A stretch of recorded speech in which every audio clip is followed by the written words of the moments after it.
Hello, so we're starting a new topic, which is ecosystems combined with populations and sustainability. First lesson today, the ecosystems lesson, is just a bit of an introduction and just getting to know some of the key terms and things like that. Then we'll look at transfer of biomass and how we manipulate the transfer of biomass for food production and things like that. We'll look at nutrient cycling, so carbon cycle, nitrogen cycle, succession, studying ecosystems. We'll talk about populations a little bit more. So we'll look at what determines the size of a particular population, interactions between different populations. And then we'll look a little bit more at conservation and preservation, sustainable management, and we'll look at some case studies in the balancing conflict between conservation and human needs, and controlling the effect of human activities. We will look at particular areas and how conservation strategies have been used in various different areas in order to try and control the effects of human activities. So that's just a bit of an overview of what we're going to be looking at for the next few weeks. Starting off with the ecosystems lesson. So objectives of this lesson then. We'll look at the definition of certain things. So we'll think about what we mean by an ecosystem, why they're considered to be dynamic, what's meant by biotic and abiotic factors. We'll look at different trophic levels and what we mean by those. So starting off then with ecosystem. So ecosystem then is interrelationship between living organisms and non-living things. And it's comprised of a biotic factor, which are the living components of a particular ecosystem. So anything living, plants, animals, those would be considered biotic factors, microorganisms as well, biotic factors. Abiotic factors are the non-living components, so nutrient levels, things like pH would be considered an abiotic factor, and maybe the presence of particular chemicals in a habitat would be an abiotic factor. And you have the biotic component of that ecosystem is going to change the abiotic part of that ecosystem.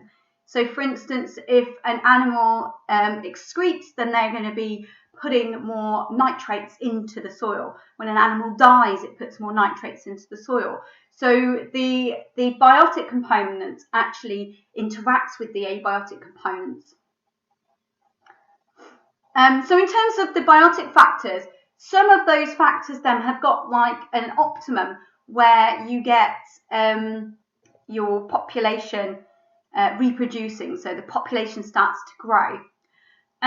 Sometimes the abiotic factors can be at particular extremes damaging to that population, which means that they're not reproducing. So individuals might grow and individuals might survive, but the population as a whole isn't actually reproducing. So we've got different types of abiotic factors, and some of those abiotic factors you will have activity reduced at either end. So if that abiotic factor is too low, then it's going to reduce the activity of that population, or if it's too high, then it might reduce the activity of the population. So an example of that, a good example of that would be pH. So organisms have got optimum pH that they like to survive in, and if the pH is too low, if it becomes very acidic, then that's going to prevent that population from being able to reproduce and grow. And if it gets too high, if it's really alkali, then again, that's going to prevent that population from reproducing and growing. And then you've got other abiotic factors, whereby it's when they reach a particular extreme. So when it's extremely high, then that might limit the population. So something like metal concentrations. Soils have trace amounts of metal in, but if those metal concentrations get too high, then that's going to be damaging to the organisms living in there. So microorganisms and plants are going to get killed off by the heavy metals that's in those soils. So ecosystems then are considered dynamic. That means that they're constantly changing. They're constantly changing because the biotic factors are changing. You've got predator numbers increasing and decreasing, and prey numbers increasing and decreasing. You've got nutrient levels changing. The abiotic factors are changing as well. The birth rates are changing for organisms. The mortality rates are changing. And you've got immigration and emigration of populations as well. So these ecosystems are constantly in flux. They're constantly changing because of the interactions between the biotic and abiotic factors. And some of those changes might be considered cyclical changes. So it might be the life cycle of an organism means that there's certain times of year where they're reproducing lots. Like at the moment, I've got lots of aphids in my garden. So I know that the population of aphids right now is very, very high. But later on in the year, when it starts to get colder, I won't be able to find an aphid anywhere. So you've got these cyclical changes. Could be life cycle, could of course be seasonal changes. So changes in temperature, that would be cyclical to some extent. So we've got those seasonal changes. You've got directional changes. So it might be that you've got maybe an input of a pollutant into an area, which is going to change that population. And that would be, I suppose, if you've got lots of a pollutant, like let's say an oil spill in a particular area, that would be an unpredictable or an erratic change that's going to change that marine ecosystem. So it will affect the plants in that area, it will affect the animals in that area, and it will also change the biotic and abiotic factors for that period in time. In fact, something like an oil spill can take a very, very long time to clear up. So that could actually cause quite a big change in the way that ecosystem functions. So the place where the animal live, we would call a habitat. And there are lots of different types of habitats. And I would encourage you to watch the Life on Earth 2 series on BBC. It's on BBC iPlayer and it's free. And you can look at all of the different biomes in there. So you can look at different types of ecosystems and the way in which those different ecosystems work. Obviously, it focuses mostly on the biotic factors, but you can start to think about the abiotic factors that might also be involved in those particular ecosystems. And in each of those habitats then, you've got different populations. So a population is all of the organisms of one species that live in the same place at the same time and can breed together. And the community consists of all of the populations of different species who live in the same place at the same time and can interact with each other. So at the moment I've got, in my garden, I've got lots of aphids, as I said, they're living on my rose bush, and those aphids are, they take the sap from the rose bush and they actually poop out sugars, and the ants at the moment are farming those aphids, so they're looking after those aphids, working together as a community, which I think is always really fascinating. So these are just some pictures just to illustrate that. So population then, group of organisms of the same species. So this is population of species 1, population of species 2, population of species 3, population of species 4. And then the community consists of groups of populations living and interacting with each other in an area. Habitat then is the environment where those species live, where those communities are. And then an ecosystem is a community and its abiotic environment. So it consists of both the biotic and the abiotic factors there. So all of the organisms within an ecosystem have what we call a niche, a particular role within that ecosystem. That could be to do with its food, to do with its habitat, to do with its physiology, and to do with its behaviour. And no two organisms can occupy the same niche. I mean, a really good example of that is looking at Darwin's finches. And natural selection has made sure that there is no overlap between niches, because where there is, you get interspecific competition, and eventually one gets outcompeted, so you get what we call competitive exclusion taking place. We'll look at that a little bit more later on. And you can see then that those that are not as well adapted, they won't survive, but those that are well adapted, they'll survive and reproduce and pass on distinct features to their offspring. So if we look here at Darwin's finches, you can see that they've all got different food sources that they typically eat, and their beaks are very well adapted at being able to feed on those particular food sources. And it just makes sure that they're not going to be in competition with each other.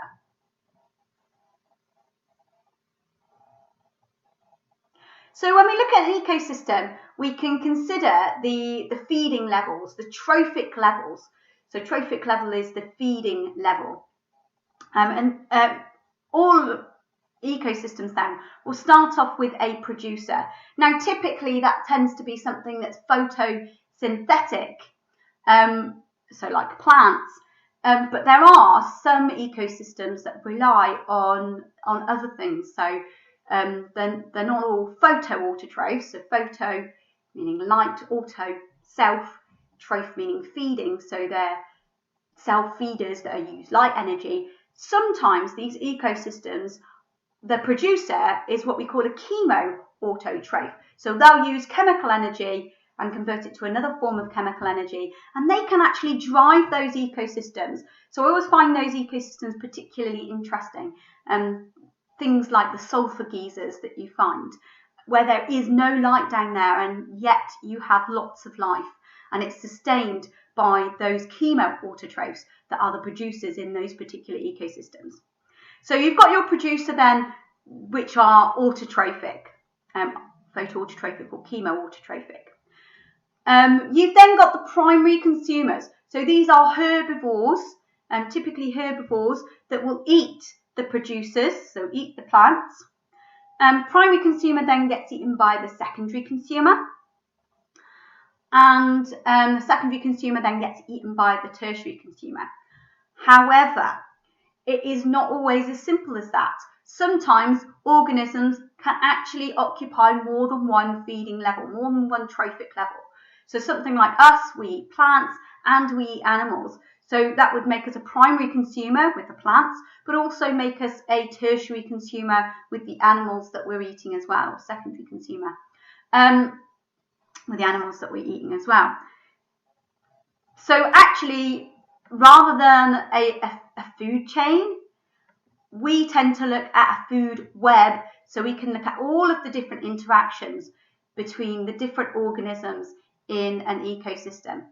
And these arrows represent the transfer of energy from one organism to the next. And that brings us to the next part, where we're going to be looking at the transfer of biomass. So we'll look at how energy is transferred through ecosystems. We'll look at a bit more at those trophic levels that we've looked at. And we'll look at how we calculate the efficiency of energy transfers between trophic levels.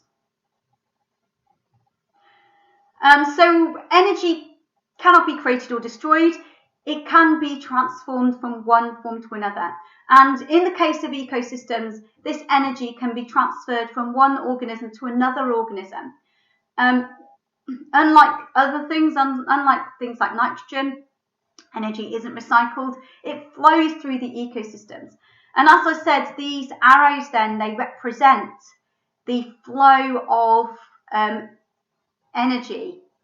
So here we've got light energy being used for the process of photosynthesis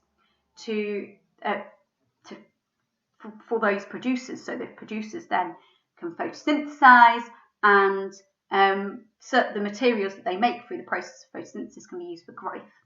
And that then puts energy into the biotic component. And energy is lost at each of the trophic levels. We'll look at this in just a moment, through the process of respiration. When we look at respiration, in the second year, so a little bit later on in year 2 content, we can talk about exactly how so much heat energy is produced as a part of that. So it's not a particularly efficient process, and we actually produce a lot of heat energy through the process of respiration. So as I said, food web's actually a much better way of showing the flow of energy through an ecosystem. So much better than something like a food chain. And also, as I said, you've got some organisms that occupy more than one trophic level. So let's have a look at an example of that. If we look at spiders, for instance, here, those spiders feed on butterflies and moths, so that makes them a secondary consumer, but they also feed on carnivorous insects, so that would make them a tertiary consumer. So they occupy more than one trophic level. And there are a couple of examples of this. So we've got stoats there, sparrows there. One thing to say actually very quickly about ecosystems is that actually if you remove one organism from that ecosystem, that's going to have a knock-on effect on all of the other organisms within that ecosystem. So let's say we took out the carnivorous insects here. Well, if we took out the carnivorous insects, then those spiders are going to be eating more of the butterflies and moths. And that means there's going to be less food available for the thrushes here. So the thrush population might decrease. And if the thrush population decreases because they've got less butterflies and moths and less carnivorous insects to eat, then the kestrels are going to eat more sparrows, and the sparrow population then in turn is going to decrease. So actually, just by removing one thing from the food chain that we've got here, the food web that you can see here, it's going to have knock-on effects.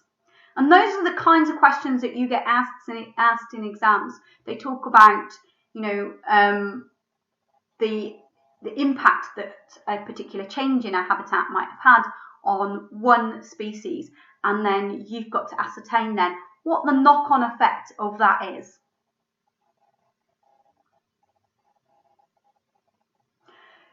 So here actually you can see that the arrows are proportional to the amount of energy at each of the trophic levels, or that gets passed on to the next trophic level. So we've got energy from the sun, that light energy from the sun then, going into the producers, so being used for the process of photosynthesis. The producer then will be eaten by the primary consumer, and some of that energy, but you can see not all of that energy has been passed on to primary consumer. Primary consumer then gets eaten by secondary consumer. Again, not all of that energy has gone into the secondary consumer. So each trophic level, more energy is lost. Okay. Now, as I said before, energy cannot be created or destroyed. It can just be transferred from one form to another. And here what's happened is that the energy has been used for growth, but it's also been used for the process of respiration. So respiration, as I said, obviously really, really important, but it produces a lot of heat energy. But also another reason why we've got less energy at the next trophic level is because you've got excretion and digestion taking place as well. So that's going to be chemical energy, but also heat energy as well when they release the excretion, digestion, so the wee or the poo. And not all parts of those organisms get eaten. So that's what the skull here represents. Things like the hard parts, the skeletons of those organisms, they're not going to be eaten. So there's still going to be chemical potential energy in the bits that aren't eaten by the next trophic level. So that's why we end up with less energy as we go up the food chain. So in terms of what we eat, we're much better off eating a primary consumer than we are eating another tertiary consumer. In fact, we don't tend to eat other top carnivores. We are the top carnivore on Earth, but we don't tend to eat other top carnivores. Something like a lion, we don't tend to eat a lion. We tend to eat cows, which are primary consumers or other primary consumers.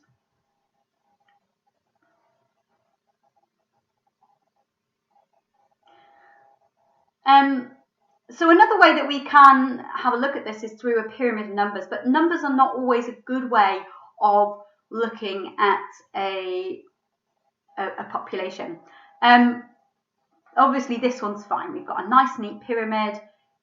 You've got your number of clover there, your number of snails, and it gets smaller and it's a nice neat pyramid. But if we look at this one here, because you've only got a single oak tree, but you've got many, many insects, and your woodpecker, you don't actually have a pyramid per se.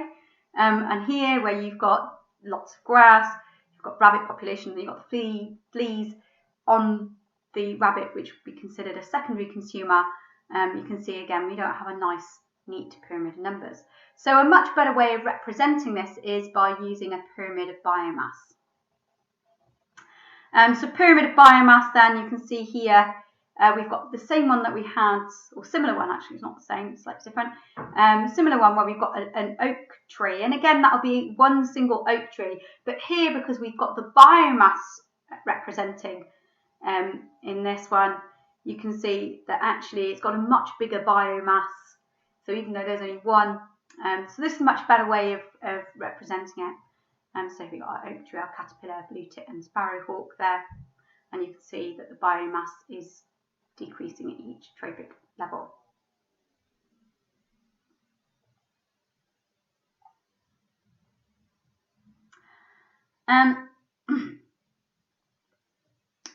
Good. Now actually what we can do is we can calculate the efficiency of the transfer of that biomass. And we do this by dividing the biomass at a higher trophic level by the biomass at a lower trophic level and then multiplying by 100. So for example, we would do 800 divided by 100,000 and then multiply that by 100 to find out what the ecological efficiency was between the producers and those primary consumers. So you can have a go at this. There's a question on this in your quiz, which is up on Teams.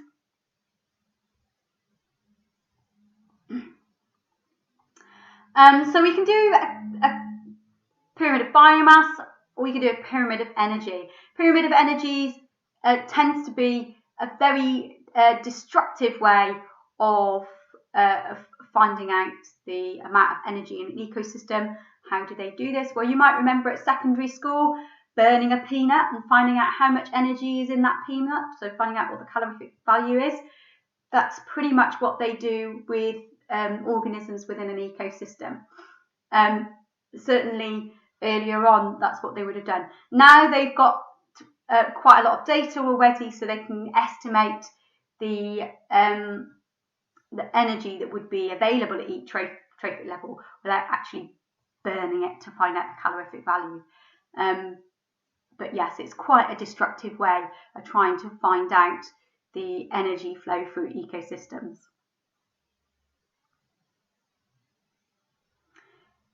Good. Okay, so that brings us to the end of this session. Next lesson, we'll be looking at how we manipulate energy transfer in order to produce food.